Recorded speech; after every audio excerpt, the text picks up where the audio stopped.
Bonjour et bienvenue dans le podcast Parole d'Histoire, une émission consacrée à l'actualité des livres, des débats et de la recherche en histoire. J'ai le plaisir d'être aujourd'hui avec Adeline Vrona. Bonjour. Bonjour. Vous êtes professeur à Sorbonne Université, au CELSA, qui est son école de communication et de journalisme, et vous venez de publier aux éditions Gallimard Émile de Girardin, le Napoléon de la presse.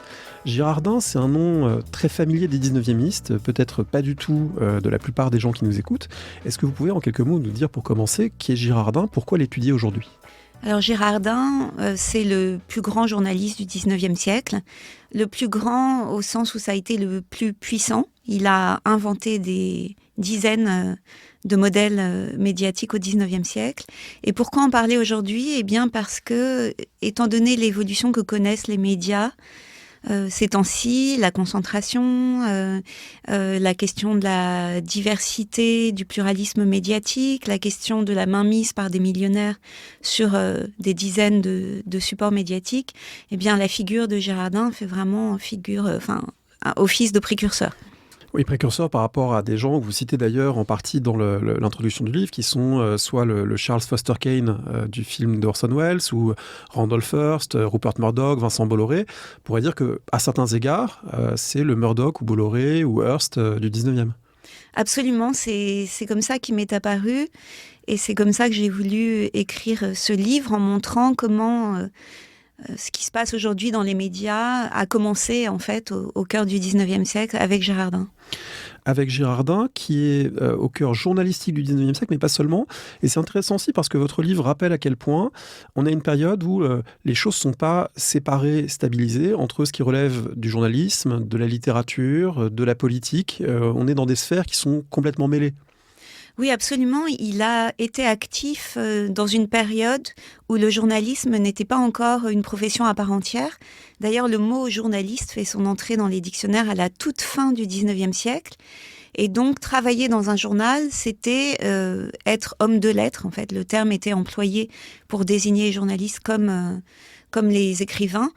Et par ailleurs, c'était aussi une époque où le monde politique avait subi un grand bouleversement avec la Révolution française et où on faisait aussi l'apprentissage d'une vie politique qui ne serait plus seulement celle des dynasties de rois.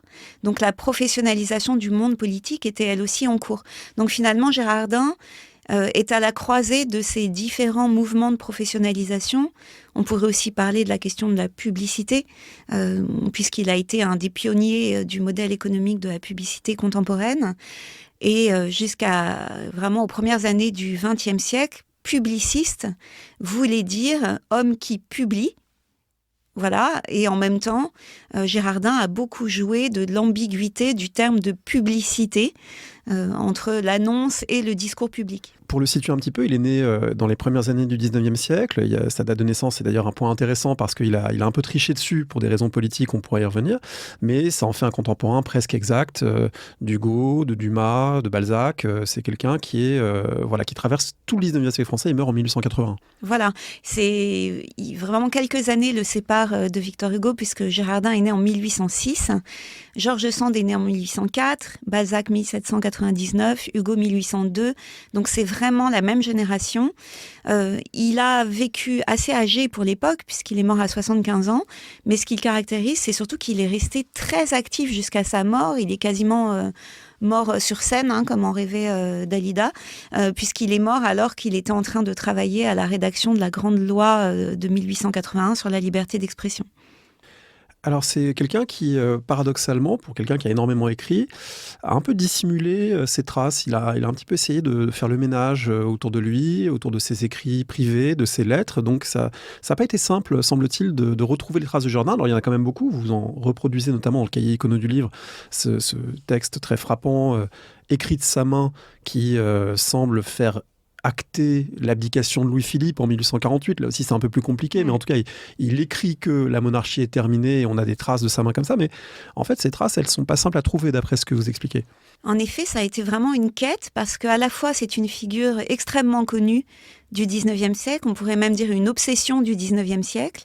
Et à la fois, les traces intimes étaient quasiment absentes, pour la bonne raison que, en effet, il a demandé à tous ses correspondants de détruire les lettres qu'il leur adressait.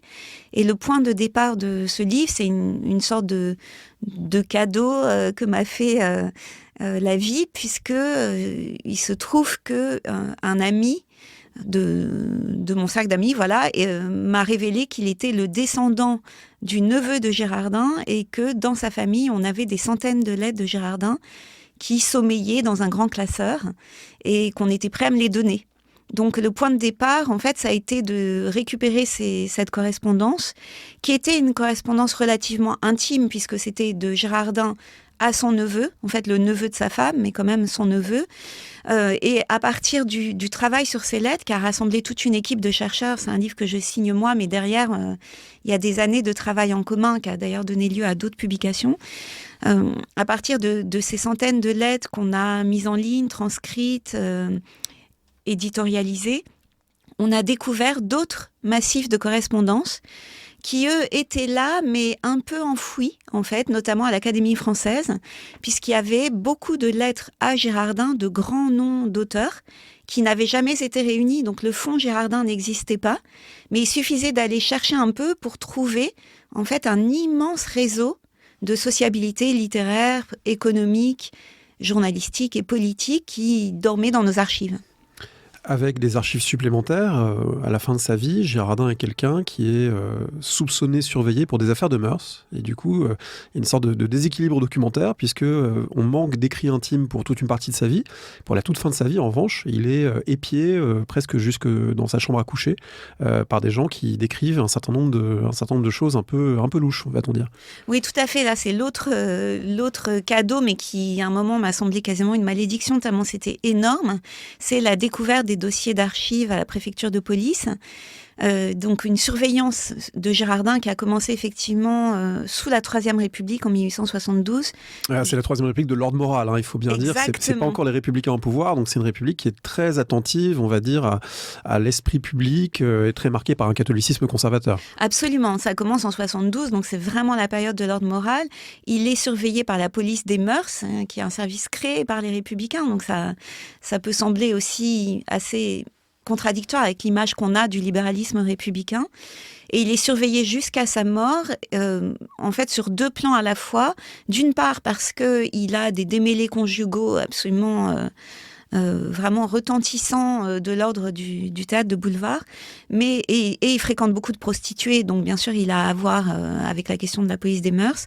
Mais par ailleurs, on s'inquiète en fait de savoir pour qui court Girardin, c'est-à-dire quelle est la force politique qu'il peut soutenir ou bien au contraire qu'il peut enterrer s'il décide de mettre ses journaux contre le pouvoir en place.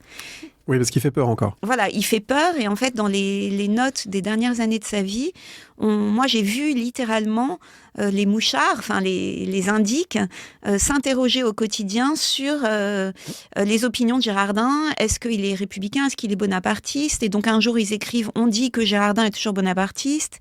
Son fils nous confirme que Girardin soutiendra une nouvelle candidature impériale. Et puis le lendemain, ils disent non, finalement, Girardin est prêt à soutenir la République, etc. Donc il fait peur parce qu'à la fin de sa vie, il est une des 10 plus grandes fortunes de France, qu'il a les plus grands journaux dans la main. En fait, il les possède plus ou moins. Et donc, s'il veut créer un mouvement d'opinion, eh bien, il se trouve dans une situation qui n'est pas si différente de ce qu'on peut connaître aujourd'hui dans certaines ex-grandes démocraties occidentales, où un président se retrouve dans la main d'un homme de médias. On voit évidemment à quoi tragiquement vous faites référence de l'autre côté de l'Atlantique avec Musk et Trump en particulier. Alors vous avez fait, il y a cette abondance documentaire. Paradoxalement, vous faites le choix d'une biographie sans notes, ce qui m'a intrigué. Qu'est-ce qui vous a poussé à adopter ce format-là ? Alors d'emblée, j'avais décidé de rendre justice au caractère vraiment romanesque de la vie de Girardin. J'ai même un petit peu hésité au départ à écrire un roman. En fait, un récit, voilà, je me disais, c'est un récit biographique. Est-ce que ça peut être un roman? Je l'ai d'ailleurs envoyé à des éditeurs de littérature également. Et un roman avec des notes, ça n'existe pas. Un récit biographique avec des notes, ça existe, mais ça risquait de rompre la fluidité de la lecture. Donc j'ai finalement fait le choix de ne rien inventer et de restituer dans cette vie tout ce qu'elle a de proprement romanesque. Et c'est pour ça que j'ai renoncé aux notes d'emblée. C'était quelque chose de très transgressif par rapport à à mes pratiques universitaires habituelles, mais j'ai été suivie dans cette démarche par mon éditeur, avec le choix de donner une bibliographie quand même précise en fait à la fin pour chaque chapitre. Alors cette vie romanesque, elle débute justement de la manière la plus romanesque qui soit, parce qu'on a vraiment l'impression d'être dans Balzac, avec les conditions de sa naissance et de sa petite enfance.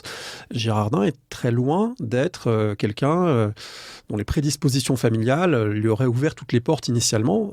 C'est au contraire très compliqué du point de vue de sa naissance, qui est une naissance illégitime.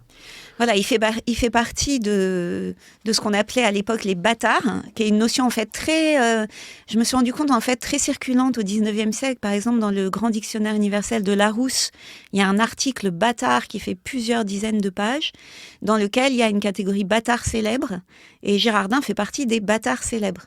Simplement, il est issu d'une lignée très prestigieuse, et donc il est à la fois bâtard et à la fois issu de la plus grande aristocratie française, puisque son père était un général d'Empire, Alexandre de Girardin, et son grand-père René de Girardin est très connu des spécialistes de Rousseau ou des amateurs de jardin, puisqu'il a, à Ermenonville, accueilli Rousseau à la fin de sa vie et dessiné un grand jardin, le parc Jean-Jacques Rousseau, sur les conseils de Rousseau. Donc Girardin a été abandonné à sa naissance, mais pas complètement, puisqu'on sait que ses parents venaient lui rendre visite. Abandonné pourquoi ? Alors, abandonné parce que Alexandre de Girardin ne pouvait pas reconnaître un enfant né hors mariage, surtout qu'il s'est marié quelques années après la naissance d'Émile de Girardin. Il s'est marié dans son milieu, l'aristocratie la plus prestigieuse, et une des conditions du mariage, c'était que cet enfant ne refasse jamais surface. Et la mère de Girardin était une femme mariée, l'épouse d'un haut fonctionnaire parti aux colonies. Donc il était impossible pour elle aussi d'assumer cette naissance. Donc il a été abandonné d'abord dans une pension à Paris, une belle pension prestigieuse des beaux quartiers. Oui, c'est ça qui est le plus surprenant, c'est de se dire que c'est pas un enfant abandonné qu'on met dans un tour d'église ou d'hôtel de ville, comme ça se faisait énormément, et laissé à l'assistance publique pour ce qu'elle existe à l'époque, mais abandonné tout en ayant les moyens finalement de recevoir une éducation à peu près conforme à son milieu social. Voilà, il a eu une sorte de première sociabilité tout jeune avec notamment Madame Tallien, enfin les enfants de Madame Tallien qui étaient placés dans la même pension que lui, mais ça s'est brutalement interrompu quand son père a donc contracté ce mariage et qu'il a fallu l'éloigner pour être vraiment sûr qu'on n'entendrait plus parler de lui. Et là, ça s'est vraiment dégradé pour lui puisqu'il a été placé auprès du palefrenier de son père dans un haras de Normandie. Donc il a été élevé par un rustaud, sauf que à côté de ce haras, il y avait un château dont les propriétaires étaient des amis de sa famille. Donc il a eu cette enfance ambivalente qui a été, semble-t-il, très douloureuse parce qu'il était à la fois dedans et dehors. C'est-à-dire qu'il ne partait pas tout à fait de rien, mais ce dont il partait lui était arraché en même temps que donné, en fait. Comment est-ce qu'il a pu se nommer Girardin à partir de cette enfance illégitime, revendiquer le nom Girardin, d'ailleurs Girardin de Girardin, il y a quelques hésitations dans sa jeunesse, donc comment il en arrive à assumer ce nom et comment est-ce que ça devient socialement possible ? Ça a été une sorte de coup de force qu'il a décidé tout seul. En fait, l'enjeu, c'était de savoir si, une fois qu'il se donnait ce nom, on allait le lui refuser. Et donc, il a pris le nom de Girardin publiquement à partir de la création de son premier journal, Le Voleur. Et son père n'a pas riposté. Dès cette époque, en fait, des amis de son père lui ont dit, donc à Alexandre de Girardin, qu'il valait mieux laisser faire.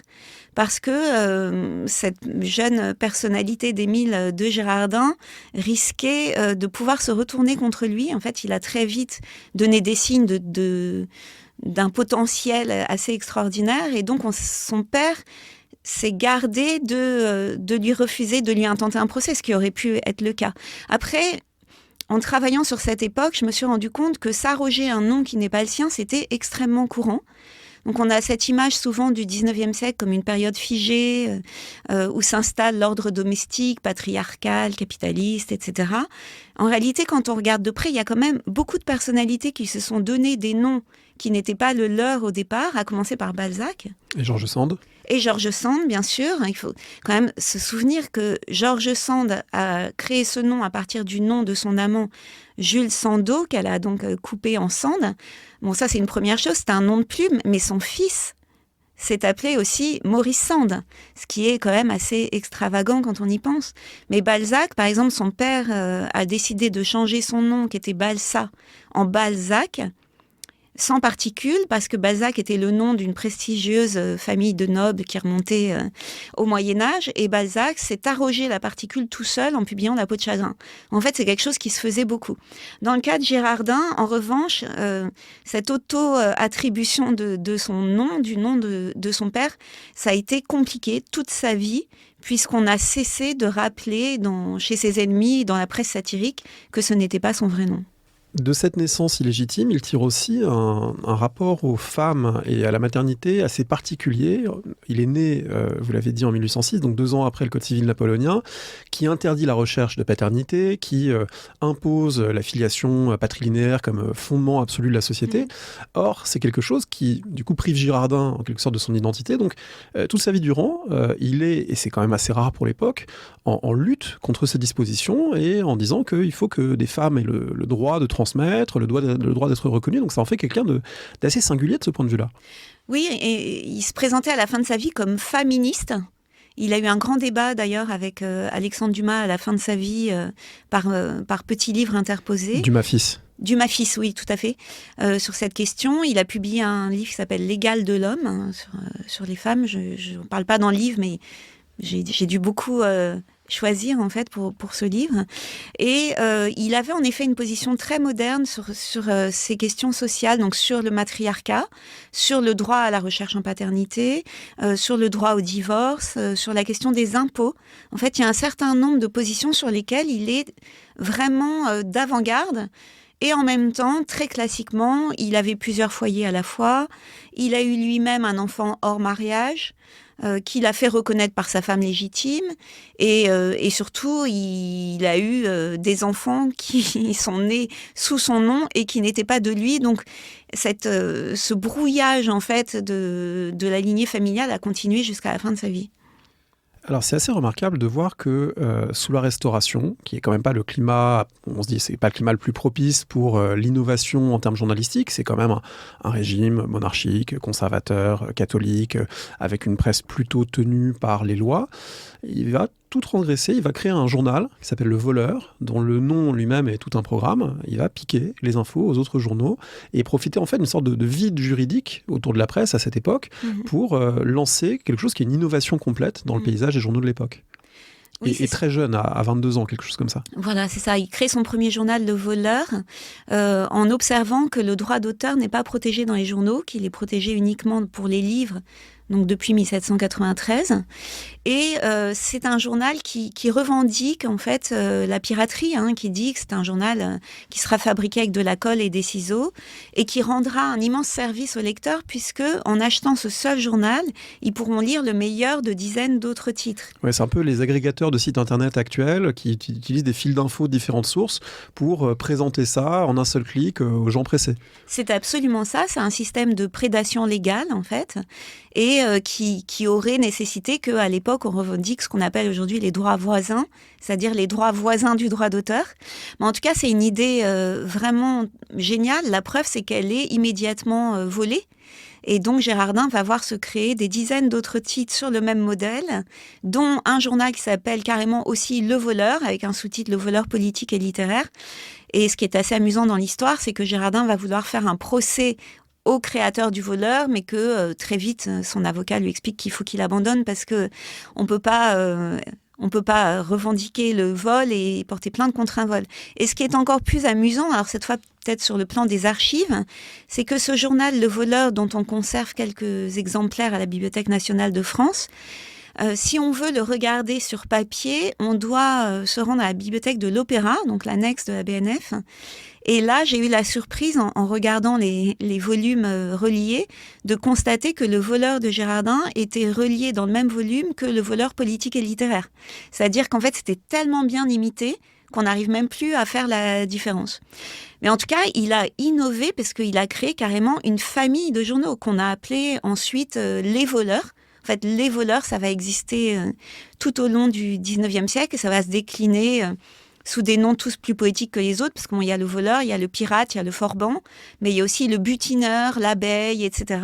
Et c'est réellement une famille éditoriale qui, au fur et à mesure que le droit d'auteur va se consolider, continuera sur la même formule, mais en payant simplement les auteurs. Là, ça devient de la revue de presse. Comment on fait quand on est un enfant illégitime élevé dans une écurie à 22 ans pour lancer un journal dans la France de la Restauration ? Alors, il avait un petit peu d'argent. Donc, son père lui versait une pension qui était... il n'avait pas rien du tout. Donc, il avait un petit peu d'argent. Il s'est associé avec un jeune homme de très bonne famille qu'il a rencontré au collège de Normandie où il était scolarisé. Et donc, ils avaient un petit pécule. Ils ont emprunté de l'argent également. Donc, Gérardin a pu emprunter parce que, d'une part, il avait publié un livre qui avait eu un certain succès. Et d'autre part, il avait obtenu un poste un peu honorifique au ministère des Beaux-Arts, bénévole mais honorifique. Donc un tout début d'assises sociales. Et avec cet argent qu'ils ont eu, eh bien, ils ont lancé ce journal selon une formule économique quand même intéressante. C'est qu'ils ont tout investi dans la publicité. Et tout le reste, c'est-à-dire la fabrication, l'impression, etc., ils l'ont fait à crédit. Et donc, ils ont continué à emprunter. Et comme ça a rapporté tout de suite de l'argent, ils ont replacé ça, réinvesti ça dans le journal. Et ils ont eu un début de fortune. Alors ça, c'est un des traits qui court tout au long de la carrière de Gérardin jusqu'à la fin. Vous l'avez dit, où il a une très grande fortune. C'est que c'est un journaliste, mais l'entrepreneur est immédiatement derrière le journaliste. C'est-à-dire que c'est quelqu'un qui lance des projets, qui capitalise, qui investit, qui imagine, qui rebondit, qui parfois fait des faillites, mais rachète sous un autre nom son titre, etc. Autrement dit, c'est quelqu'un qui est très très habile à comprendre les fluctuations du marché qu'il est à la limite, il est même en train de créer lui-même, ou il contribue à créer un marché du lectorat au 19e siècle. Oui, tout à fait. Et il y a une sorte d'intuition, un sens des affaires qui est très impressionnant, surtout si on le compare à Balzac, qui au même moment essaye de faire des affaires et qui échoue à chaque fois.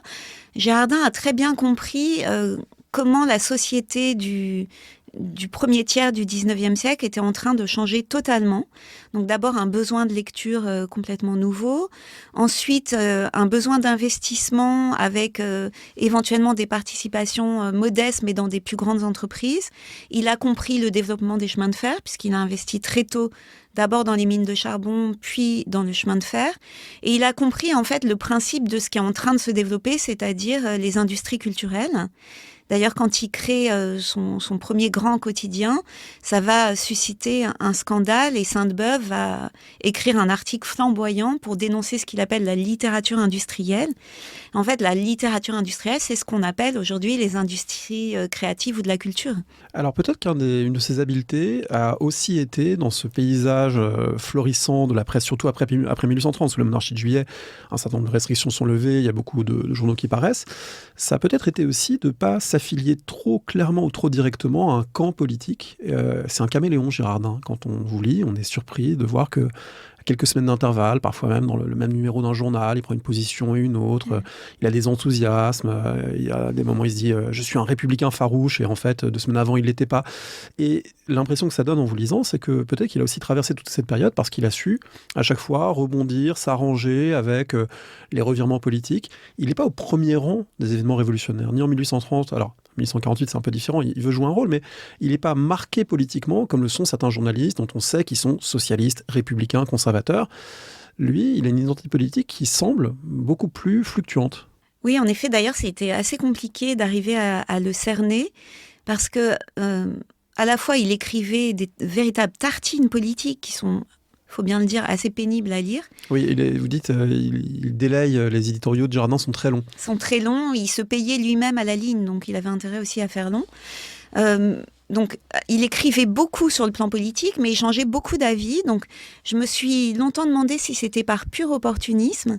Et j'ai fini par me convaincre qu'il était sincèrement instable politiquement, c'est-à-dire qu'il changeait d'avis, avec quelques quand même lignes de stabilité, donc la question de la liberté de la presse, et aussi cette conviction elle aussi très contemporaine, qui est que l'ordre favorise les affaires. et que donc s'il y a un grand revirement politique, il faut le suivre, sinon on va perdre de l'argent. Donc il était quand même toujours du côté du pouvoir, parce qu'une fois qu'une révolution se faisait, eh bien comme il devait faire en sorte que ses affaires fleurissent, il ne pouvait pas se permettre en quelque sorte d'être dans l'opposition. Mais ça ne l'empêchait pas d'être très imprudent dans d'autres moments, de sortir des diatribes qui parfois l'ont jeté en prison. Il a quand même fait de la prison. Il a été exilé après le coup d'État de Louis-Napoléon Bonaparte, alors qu'il a fait partie des gens qui ont porté Louis-Napoléon Bonaparte à la présidence. Voilà, il était assez indécis et indéfini sur le plan politique pour créer un mouvement parlementaire qui s'appelait le mouvement des conservateurs progressistes. Donc c'est un peu, là aussi, pour faire signe vers aujourd'hui, une sorte de nini d'intérêt bien compris, en fait. Oui, et de ce point de vue-là, c'est très frappant de voir qu'il est comme le jumeau opposé de celui avec qui se bat en duel en 1836, qui est Armand Carrel. Donc Armand Carrel, c'est le fondateur du National, qui pour le coup est un journal très identifié républicain. C'est quelqu'un qui a des idéaux politiques républicains sans aucun doute possible. Et Girardin le tue en duel en 1836, et c'est vraiment le caméléon qui tue l'homme de conviction. Et beaucoup de gens, je pense, le voient comme ça d'ailleurs à l'époque. Alors est-ce que vous pouvez peut-être nous dire un petit peu quel est le contexte de cette affaire retentissante de 1836? On reviendra après sur le journal qu'il a fondé la même année. C'est un duel qui a lieu pendant l'été 1836 et qui va effectivement opposer Girardin, qui vient de créer le journal La Presse, à Armand Carrel, qui est un journaliste républicain. Et ce duel, donc Girardin aurait voulu qu'il n'ait pas lieu. Malheureusement, il a lieu et il se finit mal puisqu'ils se blessent tous les deux, mais Girardin survit à ses blessures. C'est un duel au pistolet. C'est un duel au pistolet, voilà. Ils sont vraiment tous les deux gravement blessés, mais seul Girardin survit. En fait, donc, ce duel a commencé sur des motifs complètement journalistiques, c'est-à-dire que quand Girardin a créé ce nouveau journal, on l'a beaucoup attaqué parce que c'était un nouveau modèle économique qui mettait en péril tout le marché des journaux qui existaient déjà. Et quelqu'un l'a attaqué plus violemment que les autres, qui était Armand Carrel. Donc, une personnalité assez ambivalente aussi quand on regarde de près, parce que c'était une sorte de héros du camp républicain. En plus, il avait apparemment une très belle figure romantique. Il a été peint par Schaeffer. On peut voir son portrait au musée de la vie romantique. Mais en même temps, c'était une sorte de pur belliqueux qui faisait un peu peur à ses contemporains. Et en fait, quand Armand Carrel a repris les arguments des autres journalistes qui attaquaient Girardin a riposté en laissant entendre que si on continuait à l'attaquer, il révélerait des secrets que personne n'avait intérêt à avoir publiés. Or, Armand Carrel avait une liaison avec une femme mariée. En fait, il était installé avec une femme mariée qui ne pouvait pas divorcer puisque le divorce avait été supprimé. Et il a compris que Girardin allait publiquement dénoncer cette relation illégitime. Et c'est là qu'il a voulu provoquer en duel Girardin. Voilà, donc ils se sont battus en duel et selon les témoins, Carrel n'aurait pas respecté les distances de sécurité pour parler comme aujourd'hui. Il se serait quasiment jeté au devant de la balle. Mais peut-être qu'à force, j'ai pris le parti de Girardin. En tout cas, ce qui est sûr, c'est que Armand Carrel est mort en héros d'une sorte de modèle de presse politique noble, constante dans ses opinions. Et donc, il est mort en héros romantique. Son enterrement a été un immense événement qui a réuni tout le monde aux premières loges, d'ailleurs, Chateaubriand.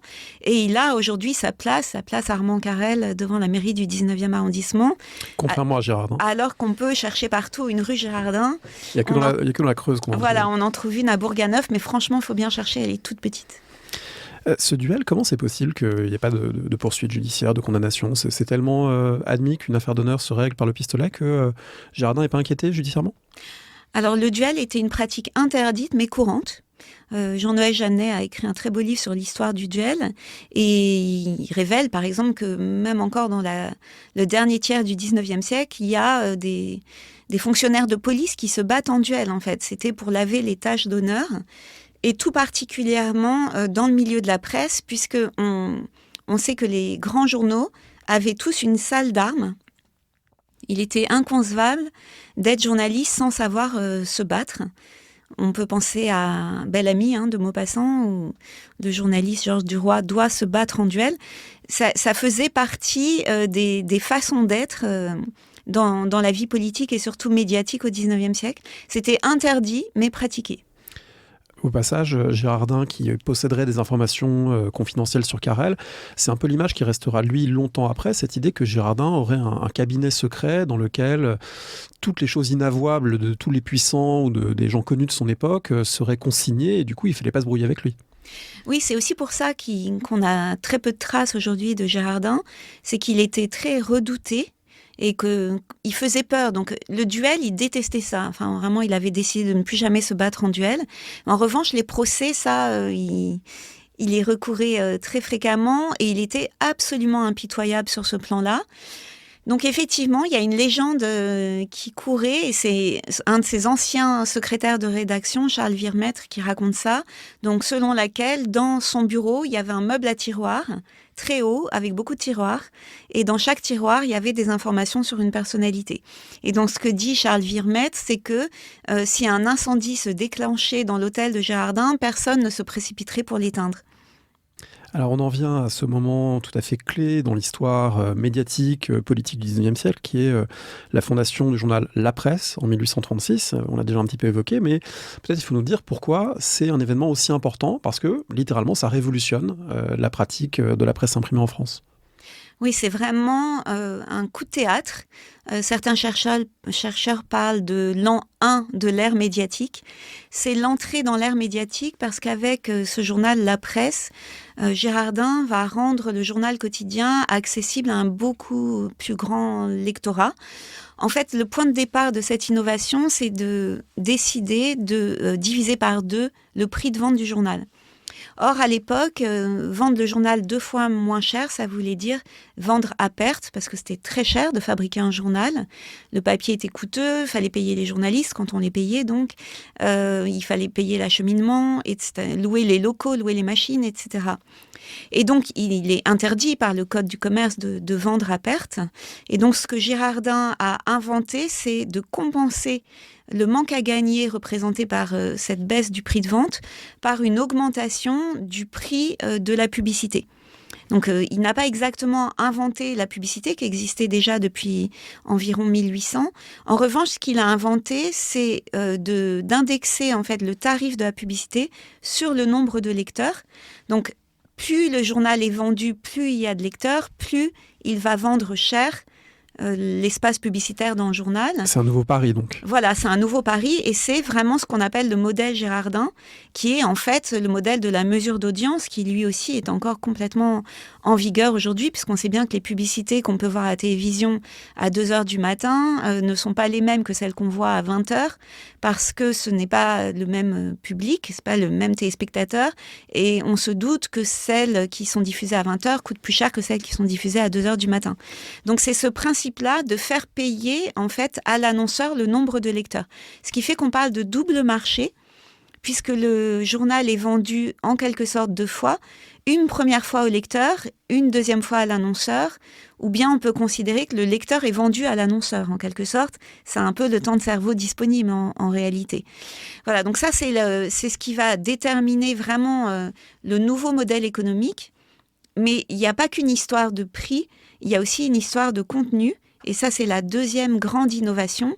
C'est que pour fidéliser le lecteur, Girardin va inventer une rubrique qui donnera envie chaque jour de lire la suite du journal. Et c'est le roman feuilleton qu'il confie pour la première fois à Balzac et qui va révolutionner non seulement cette fois le journal, mais aussi la littérature, parce que de ce moment-là, le journal devient le premier débouché du roman. Roman feuilleton, au passage, il sera évidemment imité très vite et c'est pas chez Girardin que Dumas publie par exemple ses grands romans comme Les Trois Mousquetaires 20 ans après, mais le modèle en quelque sorte ne lui appartient plus à partir du moment où cette idée que chaque jour on va retrouver les héros de la veille qu'on a laissés dans une situation incertaine, ça va se diffuser dans beaucoup plus de journaux que le sien. Oui, alors il avait commencé avec Dumas, mais Dumas est parti après dans un journal concurrent. Mais effectivement, c'est une innovation qui va faire exploser les ventes. On voit sur les chiffres de vente de la presse qu'au moment où La Vieille Fille commence à être publiée, c'est-à-dire à l'automne 1836, alors que le journal est créé en juin 1836, les ventes vont être multipliées par 3, puis par 10. Et donc, c'est un secret de fabrication qui va être immédiatement repris. Et ce qui est intéressant, c'est que la plupart des journaux, dans les mois qui suivent, vont adopter le même tarif et la même formule, parce qu'on ne peut pas du tout résister à ce mouvement de démocratisation de la presse. Et ça va avec d'autres innovations ou un autre jeu entrepreneurial autour du journal, puisque c'est pas le seul journal qu'il possède. Donc dans ces autres journaux, il fait de la publicité pour la presse. Il y a toute une série de renvois d'éléments, de réutilisation d'anciens articles. Enfin, c'est déjà quelqu'un qui a intégré son entreprise comme des capitalistes des années 1980.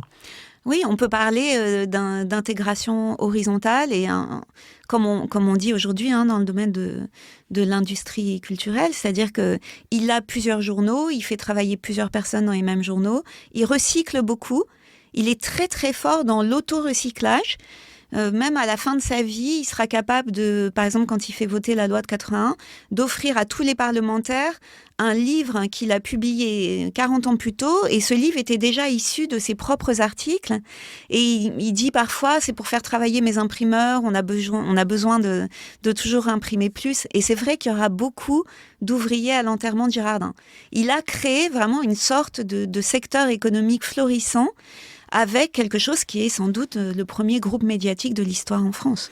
Peut-être pour nuancer un peu cette image du créateur visionnaire, c'est aussi quelqu'un qui a puisé, comme ça se fait beaucoup à l'époque, dans des modèles étrangers, et notamment le modèle britannique. On sait que c'est le grand horizon des élites françaises sous la monarchie de Juillet, parce que, aussi bien politiquement que du point de vue industriel, médiatique, un certain nombre de choses qui se sont élaborées là-bas. Girardin s'inspire aussi d'un certain nombre de choses, notamment je crois qu'il y a le Penny Magazine qui est né là-bas. Autrement dit, c'est pas une innovation totale, mais c'est aussi une transposition de choses qui circulent à l'époque en Europe. Oui, il est très doué pour faire croire qu'il a inventé des choses qu'il a volées à d'autres. Mais le fait est que quand il emprunte une innovation, il la transforme et il la rend plus efficace. Et il a fait ça plusieurs fois. Effectivement, le modèle de la presse bon marché existait en Angleterre. Il est le premier à l'avoir importé en France. En revanche, le roman feuilleton, ça c'est sûr que c'est lui qui l'a inventé. Et c'est sans doute ça qui a fait le succès de ce modèle emprunté à l'Angleterre. C'est-à-dire qu'il fallait sans doute en France quelque chose de différent pour l'acclimater. Mais il a très souvent volé des journaux à d'autres. Sans vergogne en fait, en allant parfois jusqu'à proposer aux journalistes à qui il avait volé les idées de travailler pour lui. Donc il y avait un objectif chez lui économique et de puissance médiatique qui lui faisait pratiquer toujours le piratage en fait. Il s'en défendait en disant mon siècle est le siècle des trafics. Et en fait, c'est assez intéressant comme idée parce qu'effectivement, le 19e siècle est un siècle d'intensification de la communication qui passe aussi par l'intensification du commerce. Donc, cette notion de trafic qui n'est pas très reluisante, elle est quand même assez juste pour décrire ce qui se passe au 19e siècle.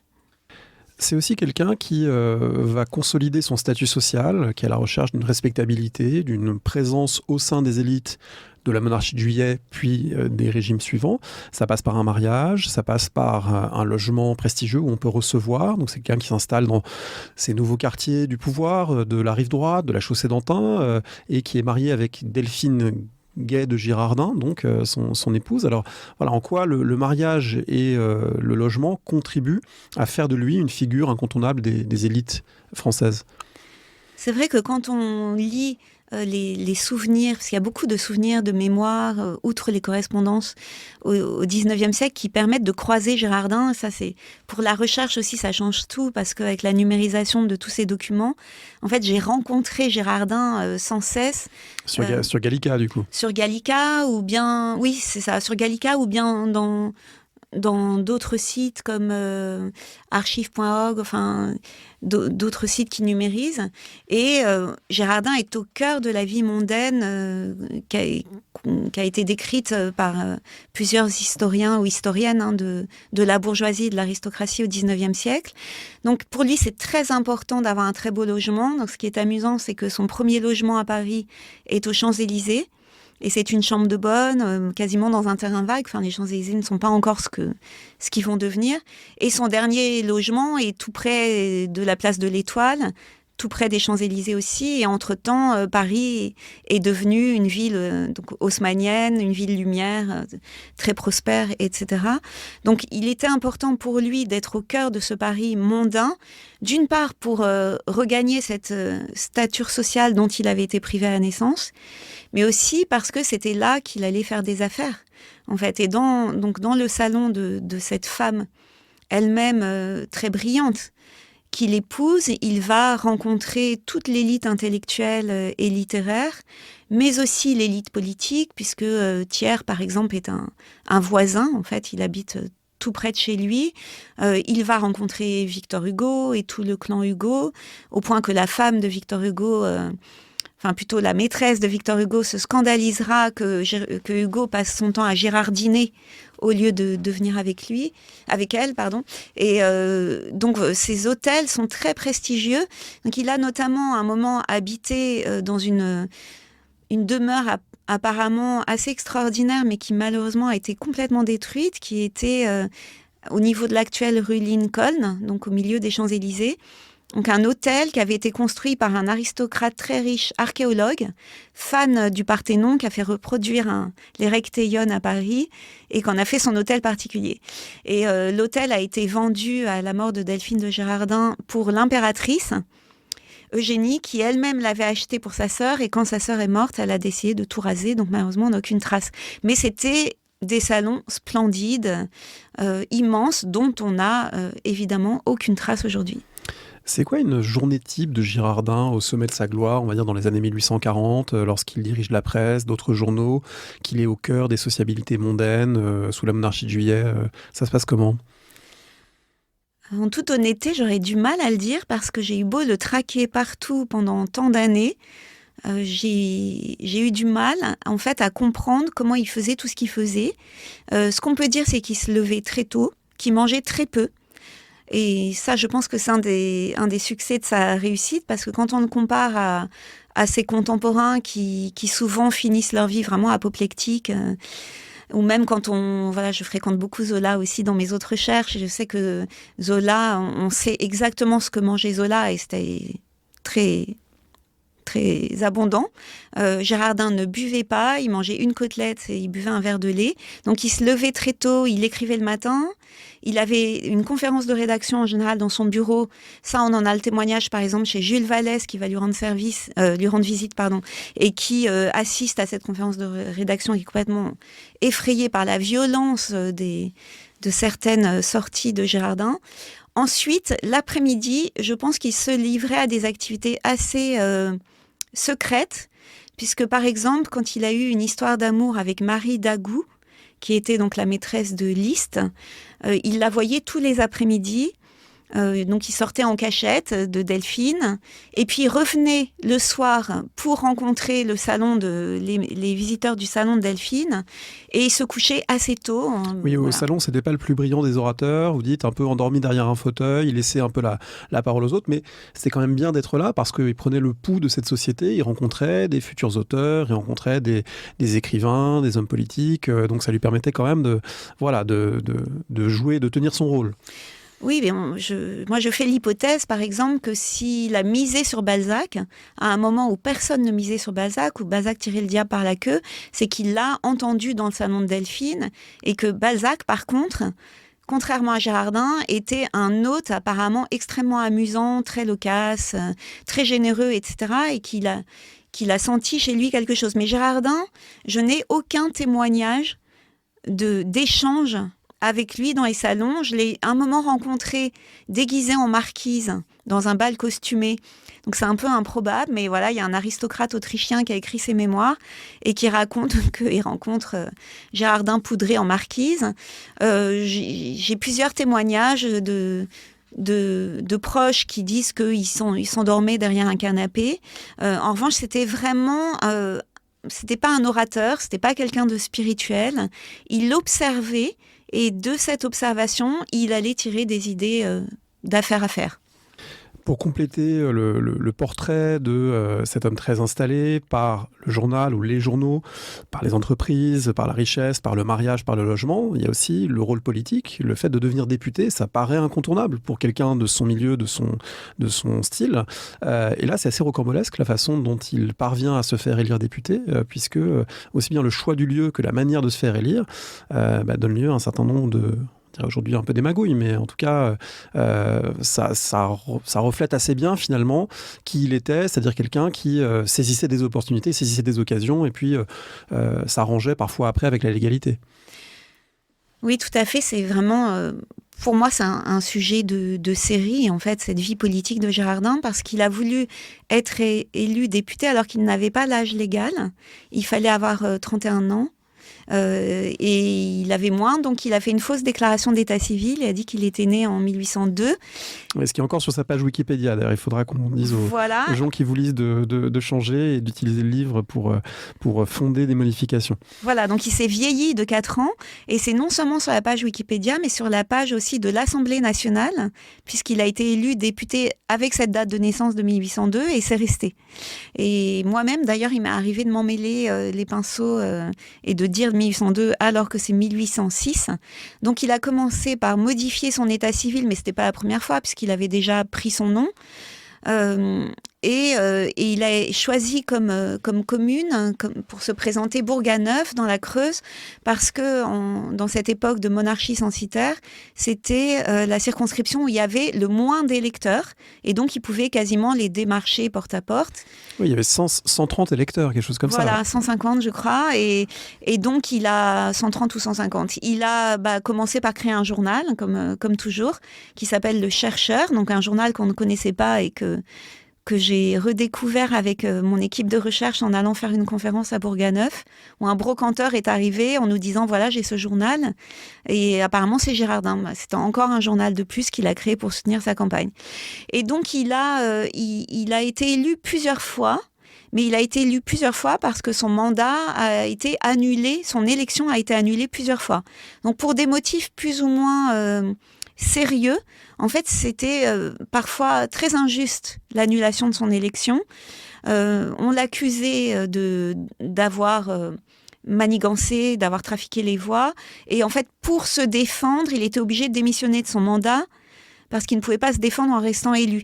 Donc, en fait, je pense qu'il a été élu tout à fait régulièrement, mais que l'annulation de son mandat portait la marque en fait de toutes ces autres manigances, c'est-à-dire le trafic de sa date de naissance, son nom de naissance qui n'était pas non plus très clair, et puis surtout tous les ennemis qu'il a accumulés tout au long de sa vie par ses façons de faire qui étaient quand même assez brutales. Il n'a jamais joué le rôle politique, sans doute qu'il aurait aimé jouer, jamais été ministre, c'est pas faute d'avoir essayé. Et puis il a essayé aussi de jouer un rôle dans la Révolution de février 1848, mais un peu à contre-temps. Par exemple, il démissionne de son mandat de député le 14 février 1848 en espérant entraîner un grand mouvement de démission collective, et puis en fait il se retrouve un peu tout seul à le faire. Donc dans l'impression d'un personnage qui peut-être dans le monde politique ne maîtrise pas aussi bien les codes que ceux du monde de l'écrit. Oui, je pense qu'il manquait d'intuition politique, c'était vraiment un homme d'affaires et un homme de médias, mais sur le plan politique, il avait du mal à sentir les choses et à adapter son comportement. Enfin, surtout quand on le compare aux deux personnes, par exemple, dont il était extrêmement proche en 1948, qui étaient Lamartine et Victor Hugo. Et quand on suit au quotidien, parce que Girardin et Lamartine étaient vraiment très proches dans les années 1840. Ils étaient journalistes tous les deux. Lamartine avait aussi un journal et il écrivait aussi dans le journal de Girardin. Donc quand on le compare, on voit que Lamartine a une sorte de sens politique beaucoup plus développé. Et l'autre chose, c'est que Lamartine avait une prestance. En fait, une sorte de pouvoir de communication, si je le dis avec des termes modernes, qui en faisait un véritable dieu politique. C'est-à-dire les gens étaient subjugués quand il prenait la parole, alors que Girardin, dès qu'il prenait la parole, en fait, soit les gens étaient scandalisés, soit ils s'endormaient. C'est un peu le cas aussi pour Victor Hugo, dont il est aussi très proche dans ces années-là. Victor Hugo n'est pas non plus le dernier à changer d'avis. Il y a pas mal de volte-face politiques, mais Victor Hugo a une prestance et sans doute une capacité à sentir l'opinion bien plus que Girardin. Donc Girardin, c'est vraiment... je parle d'éternel ministrable parce qu'il a failli avoir des ministères sans cesse. Et en fait, on a toujours eu peur de le nommer ministre parce que comme il changeait tout le temps d'avis, on n'était jamais sûr que l'allié n'allait pas devenir un ennemi, en fait. Sachant que des ennemis, il en a eu et des très puissants, puisque aussi bien Thiers que Guizot, qui sont quand même là aussi des figures les plus importantes de la période, lui vouaient une rancune ou haine tenace. Oui, alors Thiers, par exemple, c'était intéressant parce qu'ils sont... Eux aussi, tous les deux, c'est une sorte de couple. Ils se ressemblent aussi beaucoup. Thiers aussi est un enfant qui a eu une enfance compliquée avec un père qui était absent, qui était plus ou moins un escroc, etc. Il est provincial qui fait un beau mariage. Voilà, lui aussi a fait un beau mariage. Il est monté de Marseille à Paris, mais il était soutenu familialement et il a pu faire fortune comme ça. Mais là où il y a eu vraiment une haine à mort entre Thiers et Girardin, c'est quand Delphine de Girardin a publié une pièce de théâtre qui racontait la vie conjugale de Thiers. Donc la pièce s'appelle L'école des journalistes. Elle est absolument savoureuse, très évocatrice aujourd'hui encore. Et dans cette pièce, donc qui est une pièce à clé, il y a un personnage qui est un homme de pouvoir qui est marié à une jeune femme et qui est en fait l'amant de la mère de cette jeune femme. Donc en fait, il s'est marié à cette femme pour être plus près de sa mère qui est sa maîtresse en toute connaissance de cause, puisque effectivement Thiers était l'amant de Madame Daune. Madame Daune était la femme de Monsieur Daune, qui était le plus gros entrepreneur à Paris, celui qui a construit tout le quartier Saint-Georges, dont l'hôtel Thiers, place Saint-Georges. Et en fait, il était marié à la fille de Madame Daune, mais il était l'amant de Madame Daune. Voilà. À la fin de sa vie, Girardin reste cet homme puissant, craint, redouté, mais aussi un homme moqué. Et c'est presque comme si la liberté de la presse pour laquelle il avait plaidé s'était retournée contre lui, puisqu'il a toujours plaidé pour ça, mais il s'est retrouvé la cible, dès finalement 1848, mais de plus en plus les années passant, la cible de caricatures, qui le montre en pieuvre manipulant les journaux, qui le montre en girouette, qui le montre en abo par rapport à des géants politiques. Enfin, il y a plein de représentations différentes, mais il est brocardé aussi. C'est quelqu'un qui a à la fois un statut de grand bourgeois puissant et respectable, mais aussi de figure qu'on peut moquer dans les journaux, qui était son univers. Oui, c'est absolument époustouflant de voir le nombre de caricatures de Girardin qui ont circulé au XIXe siècle. Donc quand on pourrait presque faire un livre illustré absolument. que de dessins de Girardin. Oui, absolument. Je pense aussi que d'une manière générale, on a perdu un peu la notion de ce que c'était que la caricature dans les journaux au XIXe siècle. Parce que par exemple, un chercheur comme Bertrand Tillier a pu faire tout un livre qui s'appelle Cochon de Zola. Donc un livre entier sur les caricatures de Zola en port. Au moment de l'affaire Dreyfus notamment, mais pas seulement. Donc c'était énorme.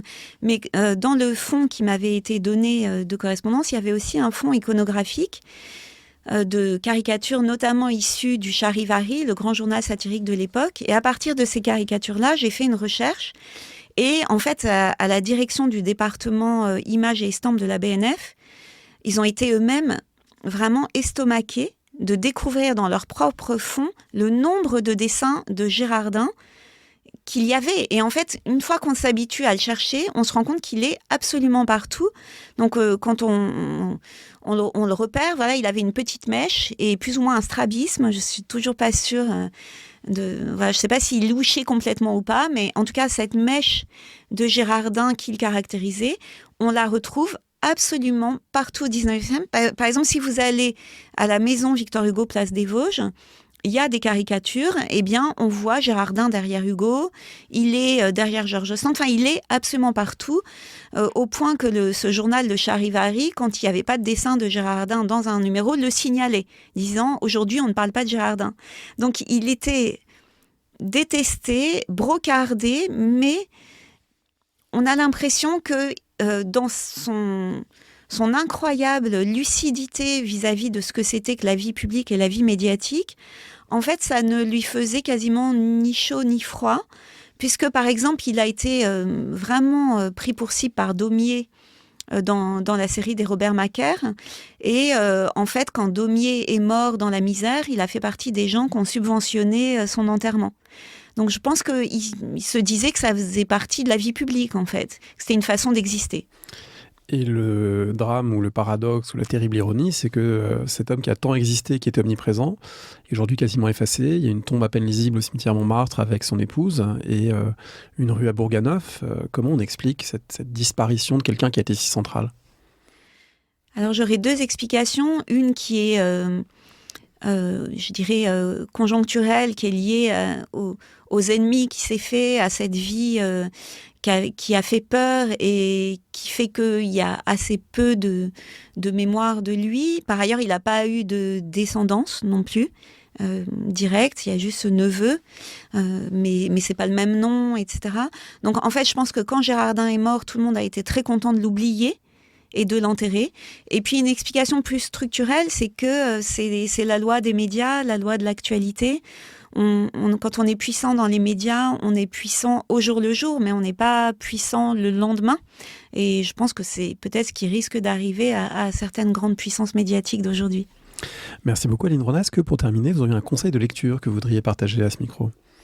Eh bien, pour rester dans l'univers de ce livre, je conseillerais de lire un petit roman de Delphine de Girardin qui s'appelle La Canne de Monsieur de Balzac, qui vient d'être réédité aux éditions Folio chez Gallimard. Merci beaucoup.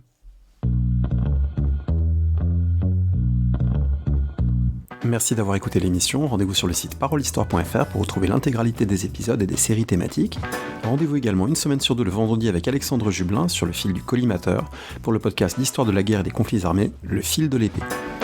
N'hésitez pas à laisser une note ou un commentaire sur le podcast, notamment sur iTunes ou Spotify. Et à bientôt pour un nouvel épisode.